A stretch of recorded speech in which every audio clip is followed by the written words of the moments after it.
RDC, pas un jour sans qu'un nouveau dossier puisse naître, puisse alimenter les polémiques, les commentaires sur les réseaux sociaux, sur la toile.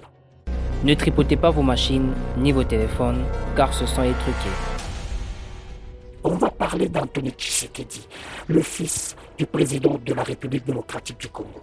Oui, c'est de lui qu'il s'agit. L'ombre du pouvoir éclaire-t-elle un avenir politique?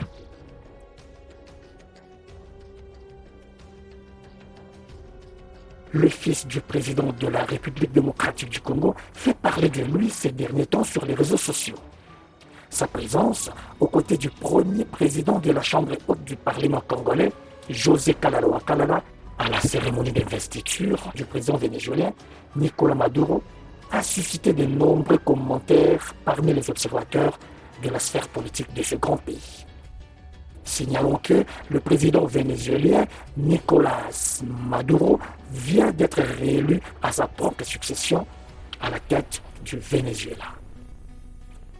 Si M. Kalala Kalala est un officiel connu, Anthony Tshisekedi ne l'est pas du tout. C'est cet aspect qui nourrit l'intrigue, à tort ou à raison.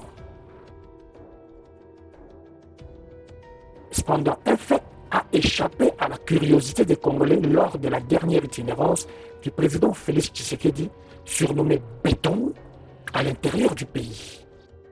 Anthony Tshisekedi était bel et bien visible dans le sillage de son père, le président.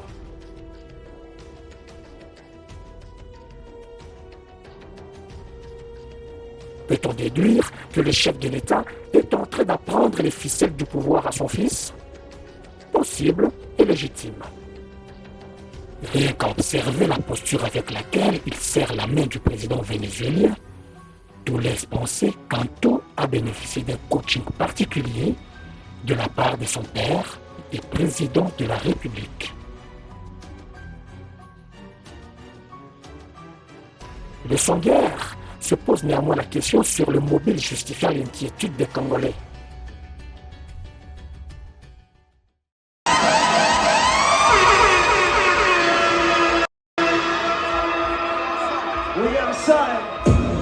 We outside. Yo, Donny, happy birthday, my nigga. We outside.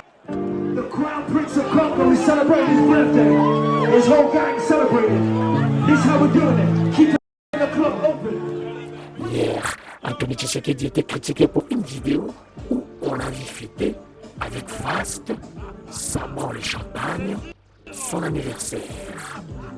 Ce qui est pourtant son droit le plus légitime.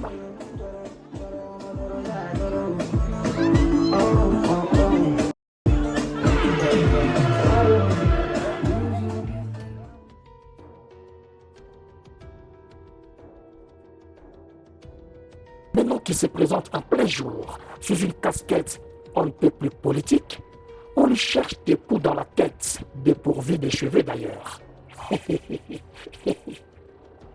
Le sans-guerre estime judicieux d'encourager ce genre d'initiative pour éviter d'être pris de court les jours où on le verra occuper un poste important dans ce pays. Toutefois, il serait sage d'éclairer la lanterne de l'opinion publique congolaise sur son statut actuel afin de dissiper tout malentendu. Dofeyewana